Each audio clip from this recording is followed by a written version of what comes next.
Hey everyone, I hope you are having a wonderful day so far. I am just dropping this special little clip into all the episodes. So, no matter what episode you're listening to, this is actually pretty current as of July 2024. I wanted to come on here and just say a big thank you to Earworthy because the Life Shift podcast was just named the best overall podcast of the year in the first Earworthy Independent Podcast Awards. And you've probably seen some articles written about the Life Shift podcast before, written by Earworthy. And now he is launching from his online publication, he is launching these yearly winners of independent podcast awards. And these are specifically for indie podcasters. We are those that wear all the hats. We create the show. Some people write the show. We're producers, sound engineers. We troubleshoot all the tech. We do any kind of research if we need to. We host the shows. We distribute the shows. We do all the things that relate to our shows because we love it.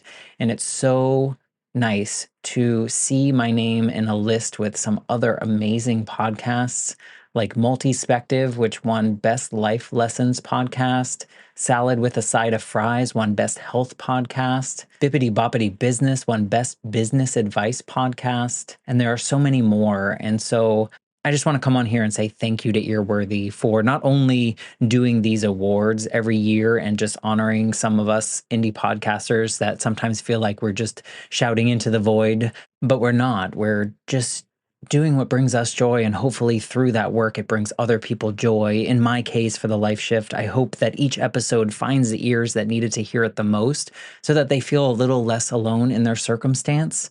But also, Earworthy writes all these amazing publications pretty much weekly, every week, every weekday, I should say, where he writes on Blogger, Medium, Substack, Tumblr, Vocal, Many Stories, and for other places. And he really just highlights the independent podcasters. So thank you, Frank, for everything you do with Earworthy and for recognizing all of us in the first Earworthy Independent Podcast Awards. If you'd like to read more, please head to medium.com/EAR hyphen WORTHY. Thanks again and enjoy this episode. It was after this event coming back to my house where I got flaked on, so someone chose to go hang out with the guys, where it was almost like a movie flash before my eyes, just all these different factors coming in and like the shame and the embarrassment and again, this communication that was so impossible.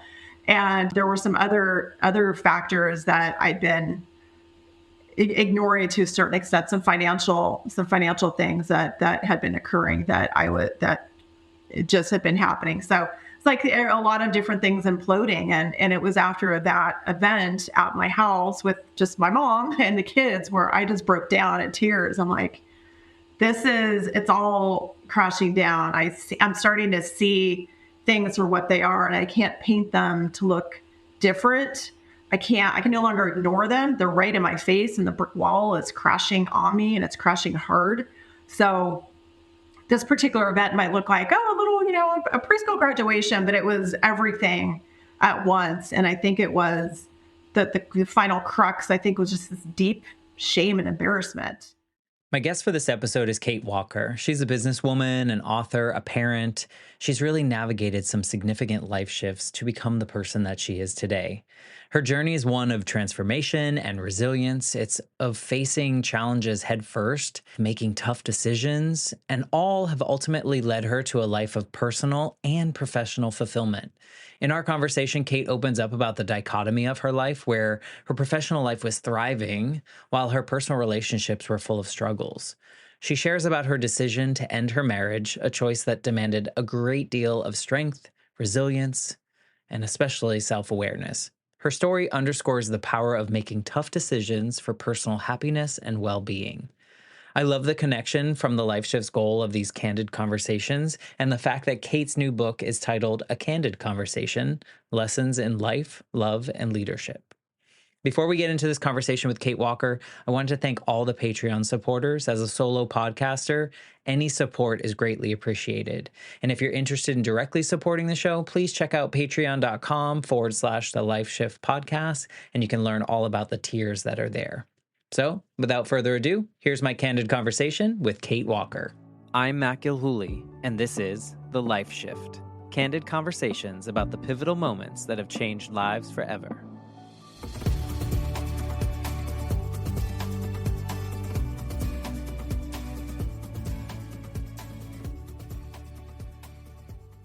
Hello, my friends. Welcome to the Life Shift podcast. I am here with Kate. Hey, Kate. Hi. Hi, Matt. Thank you for joining me all the way on the other side of the country. I'm here in sunny Bay Area, California. Yes.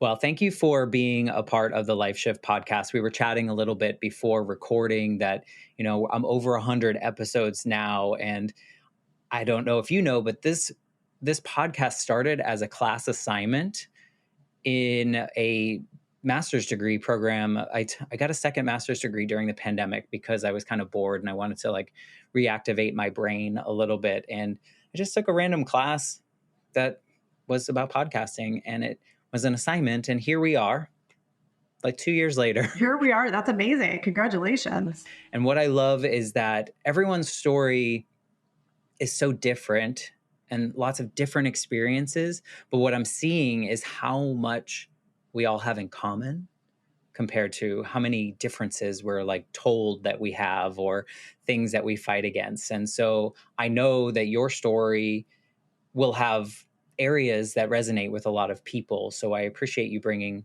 yourself here to tell us this story. Absolutely. Yes. Thank you. Yeah. And congratulations, by the way. At this time of the recording, you just released a book about 2 weeks ago. So congratulations. I did. It's out in the world, which is scary and crazy and exciting, all the things. So yes, thank you. I appreciate it. And tell us the name of it. The book is called A Candid Conversation. And I have the feeling you and I are going to have a candid conversation here today, but it's called A Candid Conversation: Lessons in Life, Love, and Leadership. I love that. I loved it when, you had someone reach out about you being on the show. And when I saw the name of your book, I was like, well, that's part of the tagline of my show.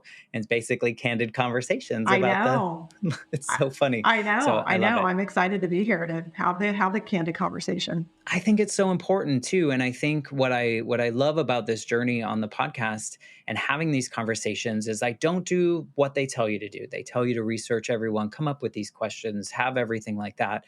And what I found, the more that I lean into just being present, the more valuable the conversations become for myself, but also the more I hear from people behind the scenes that have listened to episodes and saying, oh my gosh, when your guest said this, or when you asked the guest this particular question, it's just so valuable to just be present and go where the conversation needs to go. Yeah, I agree. It just adds a little bit of authenticity to it and just a curiosity, an authentic curiosity. I think that's what I call it. So I like it. So I'm glad there's little research.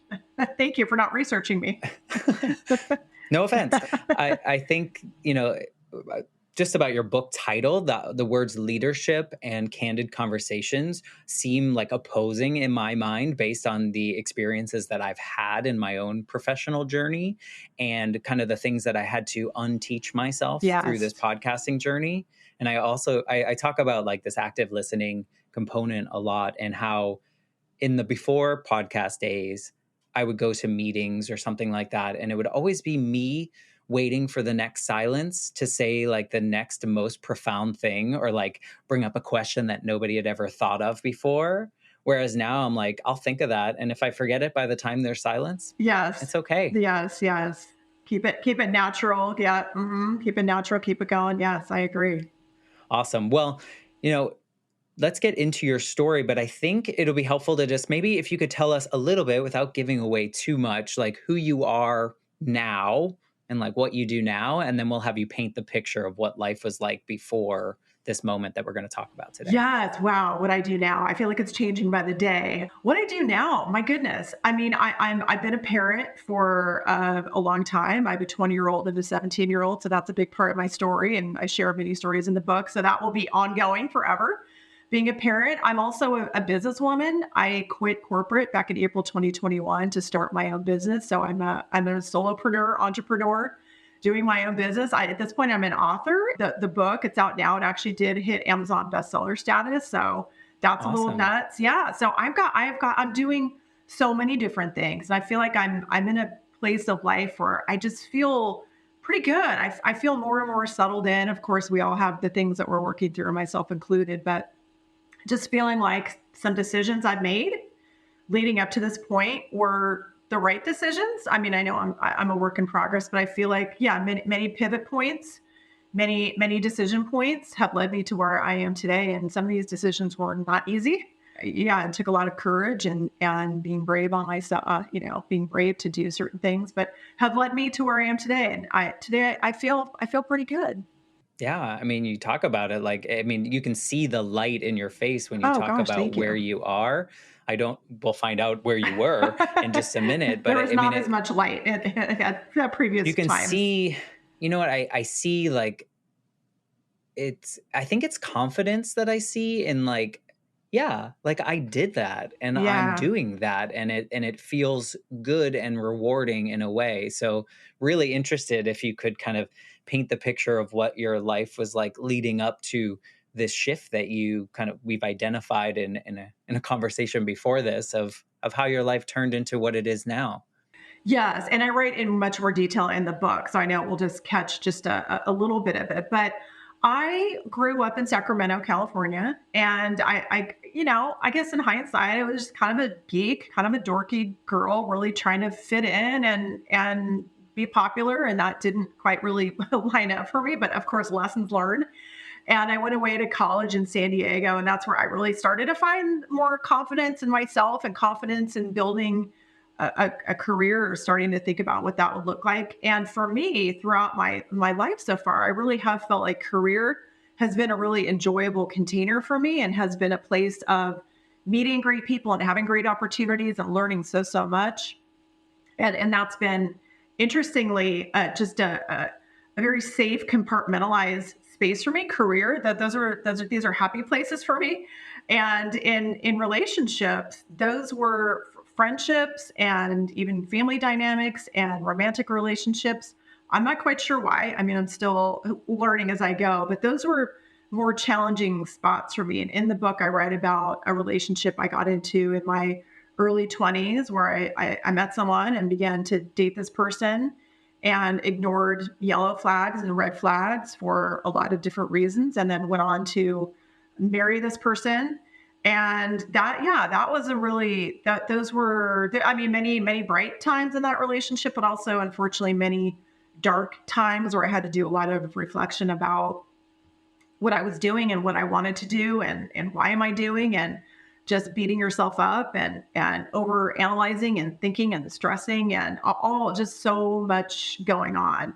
I'll give away the plot a little bit. It's a relationship that eventually doesn't end up, it ends up dissolving. So yeah, I talk about that. I also talk about the decision to how to end it, which was the most difficult decision I've ever made in my life. Was that because at that point in time there were children in the mix, and how do you go and destroy a family? So these are conversations in my head. How am I going to destroy a family? Am I going to ruin two people's lives? Like, that feels horrible. So these were really intense decisions as part of my story. But again, interesting. Career was having a joyful time, but relationships, my God, why is this so hard? What was your childhood like? Did you have like a normal, I don't know what normal means. Did like a were your parents together? Did you have like this nice family life at home Well, growing up? on in some ways, yes. I was actually, and I talk about this in the book too. I was introduced to a swim and tennis club when I was quite young, and that would just talk about a confidence builder.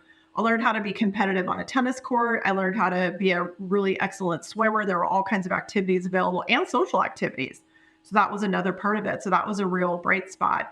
My home life could be a little bit challenging just because my parents were seemed to be arguing a lot and trying to navigate just some difficult, just dealing with difficulty of parents arguing and that sort of thing. But one thing that, in hindsight, years later, I did realize is that something that I learned and something that I picked up is that my mom, she potentially could have left my dad, but she chose to stay. But what I picked up was the messages I picked up were you stay, you hang in there, you be a team member, you're loyal. So that was a message that became deeply ingrained in me it, through friendships in life or all different kinds of relationships where I'm very, very loyal and to a fault where I just stay and I stick it out because I'm a good friend, I'm loyal, I'm a good team member, even when all the signs are blaring that the relationship may have run its course or may not be the right thing for now. So that's one thing that I've learned from my childhood was just that deep loyalty that you just stay. Yeah, I think there's also like, I think there's people that see homes that are like, I don't know, not as stable as we want them to be, or there's fighting, or there's things that feel uncomfortable. And then we as kids kind of assume this, like, well, that's not going to be me. So let me just show everyone on the outside that everything's nice and Yes, I'll just deal with the stuff on the inside. that's And right. I can't show anyone else that I also failed. Yeah. So like, why would I get divorced, or why would I break up, or why would I do anything? To me, your story, like, it makes sense why work was so wonderful too, because it, like you said, it's compartmentalized, but also there's like, you can prove yourself there very easily. It's Yes. all like, there are ways, there are check marks, there are, there's assumed milestones, there's things that you could like measure against. Yes. It Yes. feels like, for me, very like, I was the same way. My parents divorced when I was like 5 or 6, and then my mom was killed in an accident when I was Oh 8. gosh. And so I had to move with my dad, who was not the primary parent. He was thousands of miles away. And a lot of what I assumed at that as that kid, and the responsibilities that I assumed for myself, were, I have to be perfect. I have to do everything right, That's right. or my dad is going to abandon me too. So it's a little different, but I can also see how, like, you, I'm not going to be them is kind of a feeling that someone like in your situation could possibly assume. Does that resonate? Yes, for sure. Yeah, it is. And I don't, I mean, I guess one thing that came out of that was I'm not going to be them in the sense that I run a very drama free household. Like we're not going to have any drama. It's if the milk gets spilled, it's okay. If the glass breaks, it's all right. Those things weren't all right in my childhood home. There was just like such like drama if anything like that were to occur. So I do have learnings and takeaways like that. But really, I haven't analyzed my family life, my youth, until I started writing this book. Oh, I And bet. because I'm like, well, as I started writing some of it, why did I make the decisions I made? Where does this come from? And you have to sometimes, if you're willing, go back in time and explore some of those things, which can be painful or embarrassing. I mean, I never talked about, I painted a shiny picture about my family life. It's great. And they were painting a shiny picture and everything's great. And it wasn't until like in writing the book, I'm like, I think it's time to just bring forward the things that impacted me. And I'm not speaking ill of anyone in particular. I'm talking through the lens of my five senses, what I saw, what I heard, what I experienced. So just my experience and how it shaped my personality. Were you accomplishment driven? Yes. Okay. So Yes. it was like a proof point. Like, you, something inside, maybe subconscious, was like, I need to do the next thing Oh so that yes. everyone can see that I'm okay. Oh, yes. And there was a lot of positivity in the household if I was winning something. If there, yeah. So, as a competitive tennis player, when I was winning, the household was light and it was fun and we were Oh, that's a joyful. lot of responsibility. It is. But then if you're losing, it's like, what is wrong? You're not practicing enough. So those are things that became ingrained from me. Like, I like winning. That's the way to go. Like we win, and then it's just like easy and light. It's an easy and light environment if we win. There's yeah.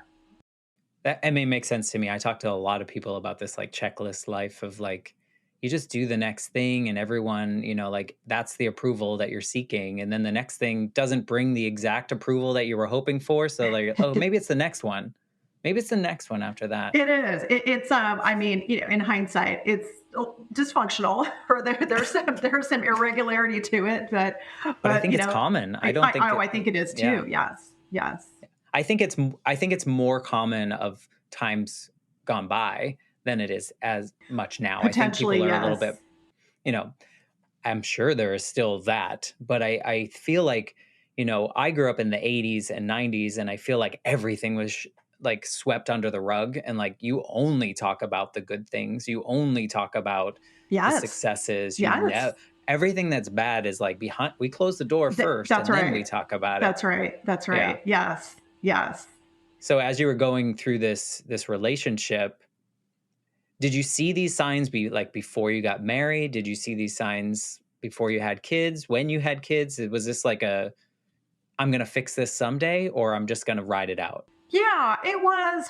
It boy, oh, so many different feelings and thoughts. I mean, this was a person that I grew to be best friends with. Of course, when you're spending this much time together, you're a committed couple. You become best friends, and yes, there were flags, but it's also like, well, this is my best friend, and I'm very loyal, and I'm a team player, and we just like you just. The other thing too is marriage being a kind of a fantasy. It didn't seem like a fantasy back then, but it was a fantasy. All my friends are getting married and they're having these fabulous weddings, and I'm felt like I was a little behind, kind of last in line. So really wanting to have that achievement. That's an achievement too. That's a checkbox. So ignoring some things that maybe should not have been ignored. And there was a breakup, and I talk about this in the book as well. There was a breakup that really did feel like the final. Like this is it. This is really it. And it felt like it was really it. And then September 11 happened, and which felt like the end of the world. It felt like everything is what's happening. Where's the stability? So at that point, we came back together to talk about life, and and fell back into the friendship and the love. And it's like, gosh, maybe we should do this because we've been together a long time. We have the history. So we decided to move forward to marriage from after September 11th. Thought that was maybe a sign that we should be together. When, and I write about this in the book too, maybe we should have gone to counseling, but that did not occur. It became a little bit more of getting back into the fantasy of, let's come back together, and gosh, let's not wait another minute. Let's go get married. Do you feel like you were convincing yourself at any point, or were Sure. you okay? Oh So yeah. you were kind of fighting yourself as well, like, should Definitely. I I do mean, when this? Okay. there's different red flags. I mean, and there's a lot of, well, I'm going to change. Oh, I'm going to change too. I'm going to adjust this. Oh, I'm going to adjust this too. Fantasy. And when things were, and I again talk about this in the book, but your inner knowing knows.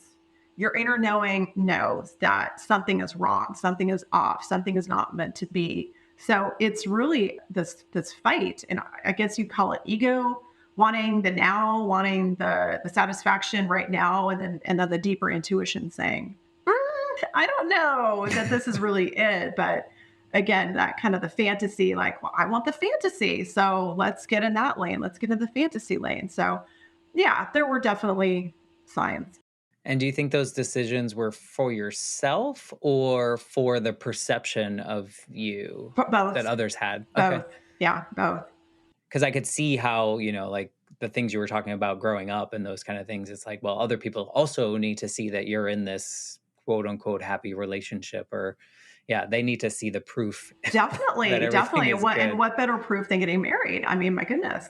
Yeah. Well, and I can imagine too, I've had moments in which I felt like, oh, well, I do kind of feel like I'm failing at something.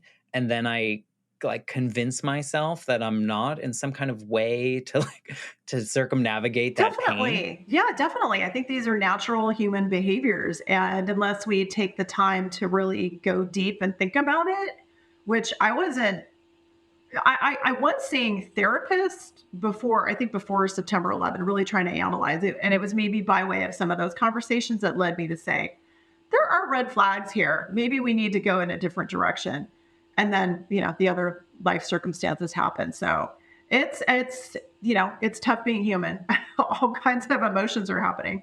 Well, and we were also sold growing up, and I hope people aren't sold this now, but that marriage was like a successful check mark. Like married and like till you die, that's all you can do. That's your only option. You can't like you can't be an old maid, you can't be divorced, you can't be, like it was all these things that we were sold. And it's like, but people change. Like people change. Like They you can't, do. They I do. mean, it's just as a human, like you said, it's tough being a human, and the responsibilities that we kind of absorb or take on Absolutely. Yes. ourselves. Yes. And like you talk about those check boxes and the check marks, like, well, I've got to do this to be perceived in the right ways. I've got to do this to be perceived in the right way. And yeah, it can be a trap.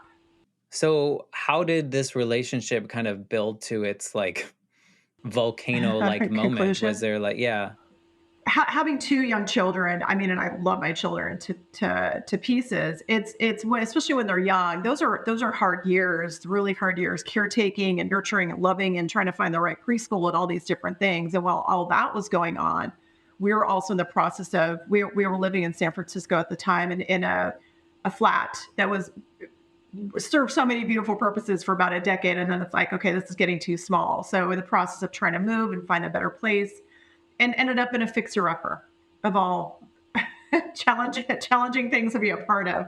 So the fixer-upper, I think, was a real challenging time with having young children and trying to live in this place while a remodel was happening and the money getting sucked out to go toward all the things. It was just a really difficult time. And I mean, then I think priorities started shifting as far I was the caretaker and a money maker, and then that we have someone over here that's in charge of a home reconstruction. It just became fragmented, I guess might be the best way to put it. A lot of fragments and difficulty. I'll never maybe crack this code, but a lot of difficulty in communication. Difficulty. I write about this in the book. Difficulty that just didn't even make sense to me, where I couldn't even figure out like what it was. And maybe it's like, is this just like a sabotage? Like what's happening? So there were a lot of things that I can take I can take responsibility for my parts, but then also things coming at me that I couldn't make sense of. And no matter how I tried and all those things, I'm like, this is just like something is not adding up. So it just becomes strained and just becomes more and more difficult. Well, meanwhile, you're trying to, on the outside, look like a good mom, Yes. look like a good wife, look like a professional in whatever Yes. field you were living in. No pressure on you at all that Yeah. you. No pressure. Right. Exactly. No pressure. Yeah. And those were probably the most pressure packed days. I mean, and years after that, of raising young children and trying to be a single or be not trying, being a single parent and making the money, raising the kids. Yeah. So those are some challenging days. So what was this moment that you knew, okay, like he's either sabotaging this, there's communication problems, this house is a money pit. I'm sure I'm picturing the Oh, movie, The yes. Money Pit. Yes. What was the moment that kind of brought you to be like, wait a second, this isn't the life that I want to live? Yeah, there were so many factors, and I'm just trying to keep it going day to day. And there was an event where there was, for my second son, there was a preschool graduation, which seemed so light and breezy, a preschool graduation. And this preschool graduation was on a May day, sunny, gorgeous morning, and all the happy faces of the children. And there was a plan that there was a plan for how the family would come together on that day, including some grandparents coming down to help celebrate. So I had in my mind how this day would unfold for a little while at least. And the day just someone showing up late, someone trying to leave early. My just, I write about this in the book. It was my mom who was down for the day. And the plan after this event didn't go as planned. And it just led to misunderstandings and embarrassment, and that was it. That it was after this event coming back to my house where I got flaked on. So someone chose to go hang out with the guys, where it was almost like a movie flashed before my eyes. Just all these different factors coming in, and like the shame and the embarrassment and the again this communication that was so impossible. And there were some other factors that I'd been ignoring to a certain extent some financial things that had been occurring that it just had been happening. So it's like a lot of different things imploding. And it was after that event at my house with just my mom and the kids where I just broke down in tears. I'm like, it's all crashing down. I'm starting to see things for what they are, and I can't paint them to look different. I can no longer ignore them. They're right in my face, and the brick wall is crashing on me, and it's crashing hard. So this particular event might look like, oh, a little, a preschool graduation, but it was everything at once. And I think it was the final crux, I think, was just this deep shame and embarrassment of like kind of being ditched after this thing, and just a lot of shame and realizations that I thought, it's decision time. It's decision time. And the shame came from your mother seeing that I mean, we're saying this other person, your husband, or at the time your husband did not go, or he just didn't participate in all the events? Yeah, so it was supposed to be a family morning, and I mean, I'll just share. He arrives late and didn't seem to really want to be there, and then was trying to leave early. And I'm like, well, wait a minute, we've got the thing back at the house. It's like, well, I've got a tea time. I got to go, and then it leads to picking a fight with me, so prompting anger and disappointment in me. It's like, well, how easy is it to ditch someone who's upset and angry? Well, gosh, that gives a good excuse to go do something else. So just just pushing my buttons to upset me. And we just talked about painting shiny pictures of, what might be happening, but really behind the closed doors, something else is happening. So I guess my mom came behind the closed doors. It's like, hey, this is what happened today, but here's some other things that I've been just hiding and not really willing to talk about. And today I am willing to talk about it. And today I'm willing to talk about what needs to happen next. So do you think it's because your mom was there? Do you think if your mom wasn't there, like if it was just you were going to go home with your kids and your husband was supposed to go, but he decided to probably do what he's done before, do you think it would have been different if she wasn't there? That's a great question. And as I sit here thinking about it, I think that maybe her presence was divine intervention, for lack of a better word. That's kind of what's coming in. But her being there did allow me to vocalize. And I do think sometimes in raising small children and being just so busy that we can internalize a lot, hold it in. And I'm definitely that feels comfortable for me, holding things in. So I think her being there probably was a release of sharing, saying these things out loud. So yeah, that's a great You question. also couldn't hide it. I couldn't hide it. It was right there. And the other thing too was if something like this had happened to me previously, it's like, oh, okay, oops, yeah, oh, that, yeah, all right, that's all right. It's like, no, this is not. We're not going to play that anymore. I'm not covering for someone's behavior anymore. That's done. Before that, did your mother ever see any of these cracks in your existence of these kind of things? Like after you moved out of the house or whatever, after you were a kid, did she ever see any of these In this breaks relationship? in anything that you had done, like outside of the house? Like you made a mistake, she saw it. Was this like the first time that something looked like, oh, you aren't handling this? Yeah, that's a good question too. I think that they'd been used to, because like I explained earlier, I was a little bit programmed on achievement. Achievement feels good, and we like achievement. We get accolades for achievement. Of So I course. like to be in the achievement lane, so that things, I looked good and things were going well. I was getting the achievements, checking the boxes. So this was definitely, I would say, the event, the thing where she saw me in not achievement mode, where that things were really unraveling. So I think that the magnitude of it was not something she'd seen with me before, because generally things are like going okay, Or you covered it up or enough I that it covered it looked up okay. enough. Absolutely, Yeah. absolutely, yeah. Yeah. I mean, it's interesting how certain things could happen before and they, things just go on as normal, but then you add another figure or another component to it, and it's just like the perfect confluence of events that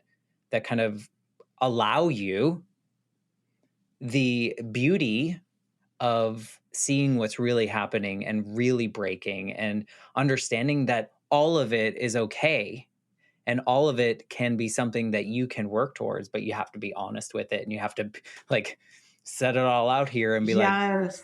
not as perfect as I maybe made it, but you know what? It's Absolutely. mine. Absolutely. And I think the other thing too is it can be hard to feel like a failure, especially with if you feel like an achiever. It's like, But you're well, now not. I But know, that and wasn't. then that's the beauty of getting a little older and wiser is that it's like, wait a minute, that's I'm not a failure. That wasn't a failure. So let's just ditch that limited thinking and self sabotaging thinking.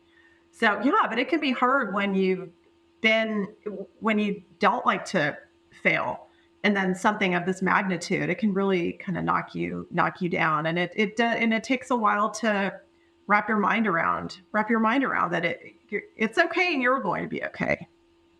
Well, and I like how you kind of described that this, this preschool graduation might seem to other people like, like this little thing. Like it's not, it's big, it's something that you were probably looking forward to. It was probably something, it was an achievement, it was an accomplishment that your child had graduated from, like there is still that little element of a checklist of a look at, Definitely. see what's happening, but also the opportunity to show everyone around you that, look, my family's coming together, we're celebrating, as everything's good.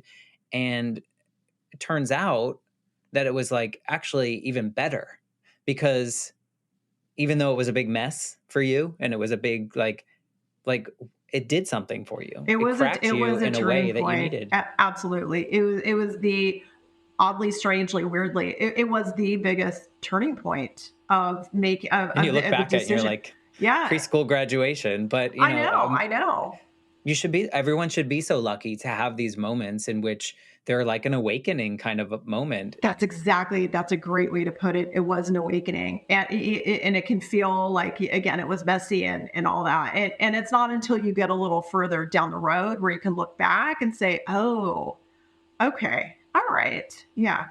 How far down the road did it take for you to look back at that moment in kind of like this, like, wow, I'm kind of glad that happened. Not the specific circumstances, but I'm glad that my eyes were opened at that moment. How I long was that? mean, really getting all the way through it took years. I would say, I mean, unfortunately, sadly, when the mutual decision was made to dissolve the marriage, and I got a little bit down the road, it did feel like a relief because the tension had become so difficult, so challenging on a day to day basis. So when I left that environment, it's like, oh my goodness, like I have a chance to just catch my breath. So it's a long, I'm definitely not one to turn on a dime. I process things. It takes me a while. It takes me a while to wrap my mind around something or to get over something.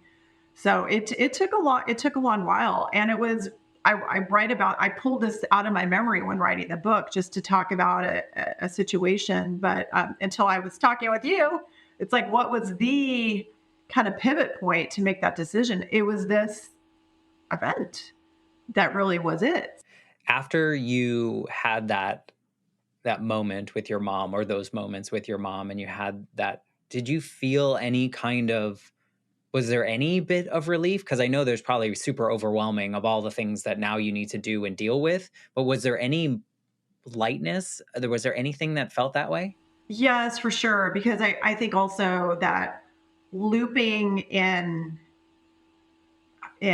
difficulty and looping in despair and looping in what am I going to do? And it just the sadness, like spiraling in that sadness. It's a really difficult place to live on a daily basis. And of course, your kids are lifting you up, and there are absolutely moments of joy, but it just was such a deep sadness, and that's really probably not good for the mind, body, and soul, all the parts to live in a place like that. So, yes, I once that event had happened and I had the realizations, then I believe that was almost like a key unlocking saying, okay, it's decision. You know the decision. We don't have to loop in despair and just loop and loop and loop. We know, and now we take some hard steps. So a relief followed by, okay, now we take hard steps. But yes, for sure, a relief. Well, and the fact that you were always so comfortable in a work setting, did that help because you knew the steps? Like you knew like, okay, let me make my list and let's go. Was I there think any that's how element of I think that? that's very helpful, having those skills, kind of the get stuff done skills, the checklist skills, the researching skills. You got to pick up the phone, you got to look, you got to go online, you got to do the Did that things. give you confidence? I think it did. I think it did. Yes. Yes. And I know that there are many people out there that it feels very overwhelming when you might reach a conclusion like that. And even for me, even though I had some administrative capabilities and skills to get these things done, one step at a time. It's just one step at a time. One of my next steps was A, filing for divorce. So trying to find the right person to do that with. And then B, where do I go next? So just trying to get through those two next steps was my to-do list, which felt quite monumental, but just one small step at a time to move it forward to finding that peace. That, and I came to realize, and I write about this in the book too, I came to realize, well, what am I looking for? What do I want? I want peace. I want peace. Well, yeah. You So were fighting for yeah, my next steps were, a this long feels time. hard, but I know it's moving me toward peace, finding peace. Yeah, because it sounds like, your life, maybe not every day, but you were waking up in a constant fight, whether that was against yourself to like convince yourself that everything was okay, or like literally just like fighting the circumstances that were Definitely. around you. Yeah, it's exhausting. Yeah, fighting reality and fighting, like I talked about earlier, fighting what happens to the children. That was the biggest fight. Like, what is this? What does this look like? That was a really hard one, a really deep one to contemplate. Yeah. I have some friends that started a divorce registry, Oh, and essentially it celebrates people that have to make these big oh decisions, wow. because making the choice to get a divorce is a big decision, but it doesn't mean you're a failure. It doesn't mean it's a big decision, and people should be celebrated for making really hard decisions. And so they started this registry because people have to start over. People have to do things. And, like we have bridal registries and all these things, but why don't we help people when they're making these other big decisions? So I love that. I think that that's a beautiful service. I hope you drop that in the show notes. Yeah. Okay, good. they have experts that like a group of experts that if someone going through whatever big life-changing moment, started with divorce, but all sorts of life-changing moments. And, people need help. Like you needed to know who to go to for the divorce paperwork. And Absolutely. yeah, Absolutely. The divorce, the marriage process is fun and fantasy and all those things, and everybody coming out to celebrate you and all that. The divorce process is quite lonely. Quite lonely. only because society, we've like made divorce like this taboo thing. Yes. And it shouldn't be. It's just another contract ending in It some is. capacity, That's a and beautiful way to put it. It we is. It attach is. so much to it. And I don't know. I was a product of, oh, not a product, but my parents were divorced, and I was fine. I mean, I was fine until my mom died, and then No, goodness. things were crazy, but I'm still fine. Like I still survived that. And I think so many people, probably yourself, you were just like worried about the kids, but as long as there's still that love and the care, and the parents are caring for them, I think the kids, they don't need to see their parents, like it doesn't need to be in this particular way that we're painting this picture. And so good on you for making that decision in that moment when it was so hard. Was there like a time after that where you kind of noticed yourself feeling different? Not the actions, not the things, but like you felt like lighter Yes, or yes, peace? yes. I was going to say, spring in my step. Yes, yes. It took me a little while. It's interesting. I bought a doormat after we parted ways, and I don't even know where I got this doormat. Maybe Target, but the doormat said peace. And yeah, I put the doormat out, and it said peace, and that was fine. And maybe even a year later, I looked down at the doormat. I was like, oh, I am experiencing peace. Okay. Yeah. Yes, I'm going to be okay. So, like I said, I can't turn on a dime. It takes me a while to move through things, but there can be realizations where it's like, oh, I, Well, it was I probably a feel foreign happy today. feeling Yes. Yes. Just the quiet of it, just like literally the peace, just the peace of my days was palpable. Yeah. because you Yeah. could make decisions for yourself that were of value and not of protection. Yes. Yes. And not in a physical sense. I'm just saying like protection of like whatever was happening. It sounds like you were able to like move through life with things you wanted to do. Yes, absolutely. And I've really tried to employ, for lack of a better word, in coming out of childhood and all that, a real drama-free home. I mentioned that earlier, but that's so important to me that it's very low key, very the emotions are. I mean, we all have our moments, but just everything is just taking the temperature down. We're going to take the temperature down, and again, if the glass breaks or the milk spills or the thing, whatever, we're going to be okay. So that was something that I very intentionally brought into my household was we're going to run this in a very different way and it's going to feel very, very good and very calm. Was that hard to do to start with? Probably so. Feels so It counterintuitive for me. does. Like, oh wait, that doesn't matter. Like I feel like I'm convincing myself. But good on you and good for teaching your kids this as well that spilled milk is really not anything to cry over. It really, I mean, spilt milk and when I was a kid, it was a very, very big deal. Very big deal. And then you get into greater, bigger things like a glass breaking. I read about in the book, we had this garbage disposal. And when you peel potatoes, the garbage disposal would just, I don't know, something would happen to it. It would break down and like water is flying everywhere and all this thing and then all chaos.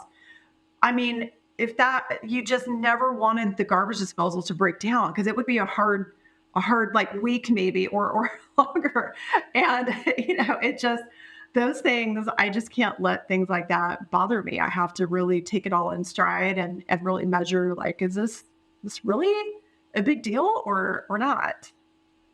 Well, I mean, we look back at those moments and it wasn't ever really about the broken glass. That's It right. wasn't ever about the garbage That's disposal. right. It was whatever your parents That's happened to be right. harboring from, and I think it's wonderful though that you have the wherewithal now to look back on these moments and decide for yourself how you're going to move forward. And then your kids, by nature of what you're doing, are absorbing that as well. So it's not a reactive. It's just kind Yes. of like this is just how it is and how it should be. That's And so right. they can make those Yeah, decisions. and So to your point, these are now choices, and sometimes when you're in a living situation of some different kinds, there may not be as many choices. I'm not saying you have to go get divorced to have to have choices, but you can have choices no matter the situation. I believe that you need to determine what are the choices that make me feel good, what are the choices that make me feel peaceful, what are the choices that make me feel supported, and then working to get there. Whether that means you can make your own adjustment internally, personally, or you can go have a conversation where you can talk with someone, have your needs met, have their needs met. So there are choices no matter the circumstances you're in, and these are realizations that oddly and strangely I didn't put these together until later in life. yeah, it's our lives. We can do what we want to really as long as we're not hurting other That's people right. and That's right. and I think that we have to realize that we can make whatever choice we want to make and as long as it's safe and no one else Yeah, is getting yeah, hurt and yeah. I talk about in the book life design, and that might feel a little sparkly, a little too sparkly or something, but it really is about designing your life. And again, that can be just small internal changes or having conversations that help design your life in the way, or finding podcasts that help you have realizations or books, or there's all kinds of ways to go and get support for making these choices. are you more thankful that your mom was at the preschool graduation or that your husband did what he did or your I ex-husband? think it had. Yeah. I think it had to go how it went. I think it was all. It all happened in divine timing, for lack of a better word. I think she was in the right place at the right time. he maybe did what he needed to do at the right place at the right time. I think it happened how it needed to happen. Yeah, because I mean, if she wasn't there, maybe it would have gone differently. If he didn't do what he did, maybe that would have gone differently, and maybe you would be in a different portion of your life. And Yeah, yeah, it's always yeah. interesting to think like we're all like one decision away from a Yes. totally different Isn't life. it crazy? It's Yeah. yeah, yeah. What's what's the biggest difference between like, I don't know, early relationship version of Kate with this particular person and the Kate now, like in the way that you operate?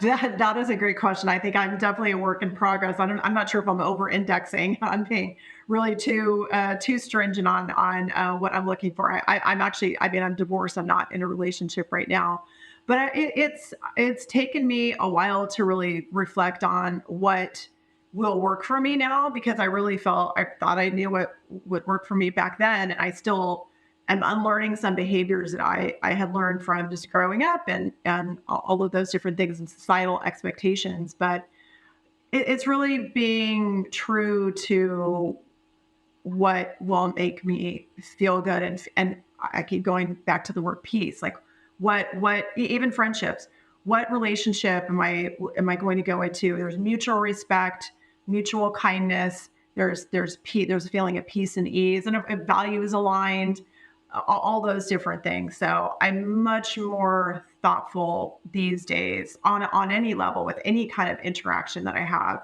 and that I want to feel good about the relationship and the dynamic. It almost sounds like the older version of you, like the years ago version of you, was very much a people pleaser Yes. and like sacrifice yourself for others in Yeah. a way that, would make in turn kind of makes you look good, like this, in that way. But also, like, you were doing things that you didn't really want to do because other people needed that from you. And now it's like, maybe I'll do that once in a while, but it does need to serve me in a way that is harmonious with how I'm feeling and the things around me. Yes, and I think what I learned as I get older, I've talked a little bit about this, but it's like, what decisions make me feel good? What relationships make me feel good? What type of interactions make me feel good? So I'm trying to, and of course there's hard things we have to do and all that, but really trying Life. to, yeah, life. We never know what's coming next. I've had a bizarre 2023, all kinds of curveballs, unexpected. But yeah, just trying to reset back to that. It's like, okay, you're angry or that happened or you feel wronged. Okay, let's try to reset and get back to that place that feels better. So it's a lot of intentional work. It's intentional. I'll leave it at that. It's intentional work. Why did you write your book? I wrote my book. I when I initially started writing the book, it was about the relationship. And when I started writing the book, I started writing it years ago. I had more of a victim hat on. I'll be honest with you, a little bit more of a victim hat. I really thought I could be writing a cautionary tale for women on the kinds of things that they should avoid, the kinds of things that they should look out for, the kind of red flags. And as I continued writing and got probably more professional advice, it then was, okay, the story is important, but what are the lessons? So I really began to anchor to the stories help tell the important parts, but then the lessons are even more important on what I can share based on my experience to give someone an aha moment or an insight or a reflection, some things that I wish I would have known about or heard about or talked about back when I was going through some of these things. So I'm hoping that the book is a tool for reflection and empowerment. So I wrote the book to inspire at the end of the day. I wrote the book to hopefully get a reaction, and I have, from women saying, wow, these are things I haven't thought about in a long time, or I'm having reflections that I haven't had in a long time, or this is making me think differently about something, or this is a book that I want to give my daughter so she can read it as she gets into early parts of her life.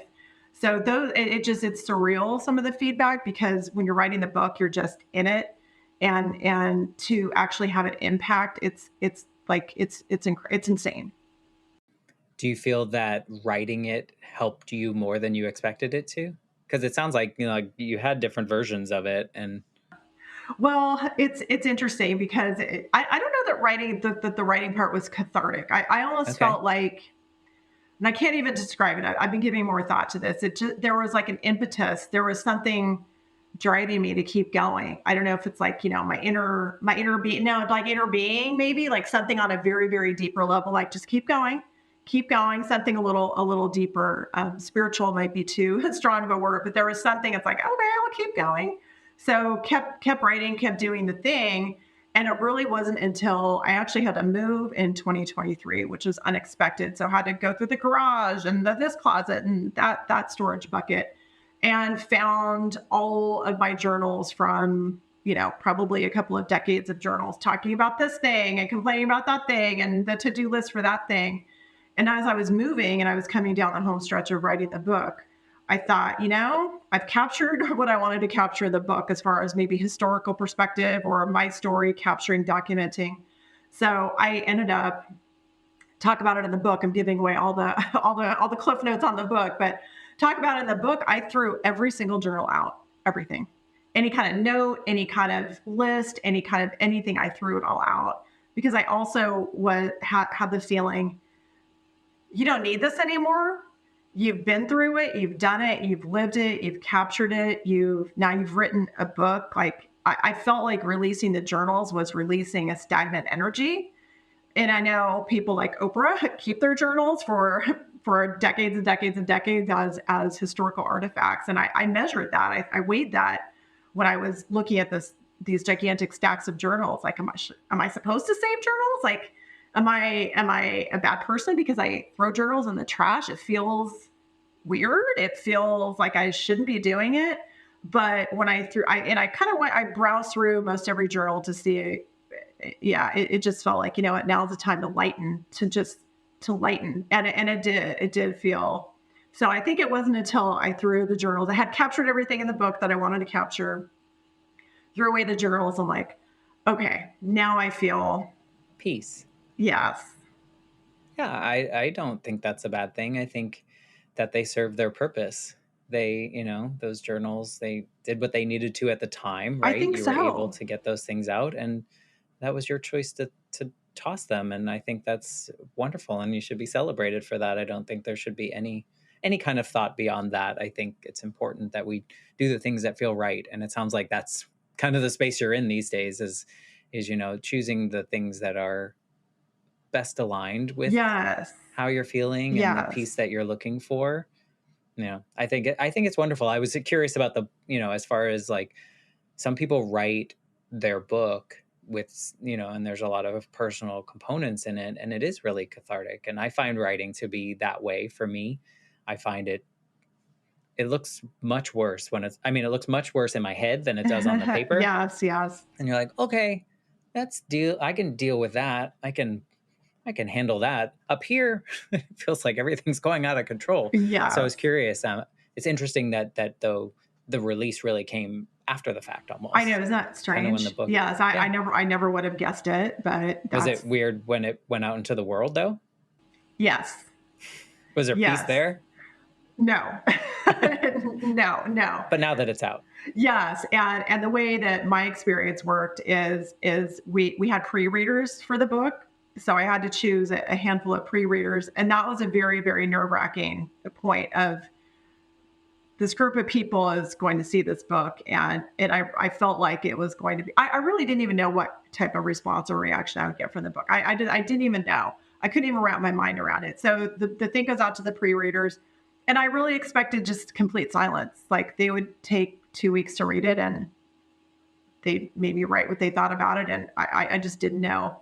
And instead, I started getting texts from people that I knew who were reading the book saying, "Oh my God, like I can't, this is really good." I'm like, "What? Like, are you serious?" Like I just didn't even know what to say. So it was very surreal. And so October 24th was the release date.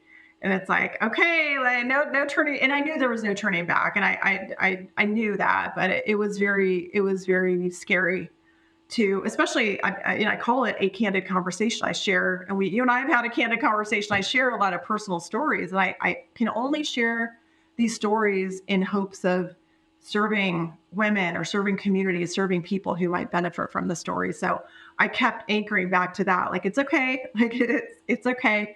We're helping people. So really trying to stay focused on that. Like this serves a bigger purpose. And maybe it serves a bigger purpose than I even know right now. So we'll see. I'm sure. Well, and you also mentioned that you're not like a turn on a dime kind of person too. So maybe 6 months from now, you're going to look back and go, wow, this has healed me in different ways that I didn't expect as well. That's a great way. I love that. I'm You gonna write know, that and down. I Yeah. think I think it's super inspiring when people put real, honest thoughts out into the world, especially now, because so many of us were conditioned to hide those, keep those behind closed doors. Don't tell people when you're feeling a certain way. You can be happy, you can be mad, you can't be anything else, and so I admire you for putting that out into the world. You will inevitably help someone more than someone, but what I'm saying is that there will be people that will resonate with it, just as when hearing this episode now, something you said is going to hit someone at the right moment in time, just like that confluence of events at your son's preschool graduation day. Everything happened at the right time for you to kind of move forward into this space. So I love to kind of wrap up these conversations with a question. And I'm wondering if, like, this version of Kate could go back to Kate, who's like, day before your son's preschool graduation, getting everything together, making sure this idyllic day is going to come together. Is there anything that this more peaceful version of Kate could whisper in her ear or let Yeah. her know? I mean, this sounds maybe a little corny or cheesy, but honestly, it's like the best is yet to come. Do you think she would have believed you? No, Okay. no. Because it was just like, I'm just living day to day. It was way too hard. Way too hard. It did not feel like, and that was part of the decision making process too. Like, I need to make these decisions, and the best will not come. The worst will come. So yeah, I think whispering. It's like, no, no, no. The best is yet to come. Just wait. Yeah. Just wait. Yeah, because if we go back to the beginning of this episode where you're describing who you are now and the things that you do now and how you feel about everything that's existing in your world now, there was such lightness. And when you talk about the experiences and the what you went through around that time period of that moment, there was not that light. Like, No. as you were telling those stories, the light, even when you're telling it now. Mm. I can feel it. I can feel it. And I know part of this talking about the book, I do have to go back in time. And these are heavy, they're heavy stories. They're heavy stories. So thank goodness I think they're I was able important. to get through it. But yeah, it's heavy. And I'm again hope I can be in service to others going through something similar and they can realize the best is yet to come. Yeah. Oh, totally. I just to relate to that feeling of like going back, I think my mom would go crazy if she knew that like every week I was telling people that she died. Like, I feel like telling the world of how broken I was when she died and how it took me 20 years to like grieve her loss, cuz Absolutely. you know, Absolutely. but these are the important things because it's not an easy process. Grieving a relationship, grieving a dead person, like, these things are not easy. And the more we talk about it, the less people will feel alone in their circumstances and That's understand exactly that it. That's there's exactly something out it. there, Yes, you know? yes. And we know these days social media looks so shiny and people sharing their accomplishments. And sometimes I just have to turn just turn it off. I was like, I just can't. I can't. I just can't. Well, and to that point, I share all the bad things too. I share when I fail, when I break things, when I'm not feeling my greatest, because I think it's important that people know that they're not alone, because I know other people are feeling the same Yes, way. yes. And So, isn't it fascinating that sometimes on social media, it's those honest shares that get the most views or the most likes, people being authentic and being real and being sad or upset or frustrated that people I get shine. tons of messages behind the scenes of like, "Thank you for sharing that. I feel the same today." Yes, And yes, I just needed yes, to know that. So, yes. We're not in it alone. we are not, and that's why we Yeah. have these conversations. I think it's super important, and thank you for taking the time today. If there are people that want to check out your book or get in your orbit, what's the best way to like find you in the space that you want them to find you in? Yes, yes. Thank you for asking. Okay, the book is out in the world. It's called A Candid Conversation Lessons in Life Love Leadership. I'm the author, Kate Walker. So if you want to check out the book, I would love that. Come be a part of my community by way of the book. My website, katewalker.com. If you want to know how to potentially work with me, you can find me there.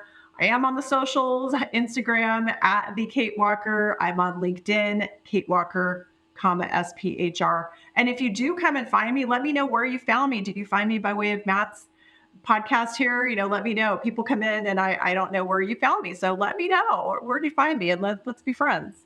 Awesome. And we will include all those links in the show notes so people can link out to that. And I will certainly now connect with you now that I can learn more about Yay! you, now that we've had this conversation. So thank you for just being a part of this and just being a part of whatever we're creating here with the Life Shift podcast. Yes, thank you so much, Matt. I appreciate the conversation. I appreciate your thoughtfulness with your questions. So it has been such a pleasure. Awesome. Thank you so much. If you are listening and you're enjoying this episode, or something that Kate said really stuck out with you and you think someone in your circle needs to hear it, please do me a favor, do us a favor, and share this episode with them. And hopefully they can feel a little less alone. So thanks again, Kate. And I'll be back next week with a brand new episode.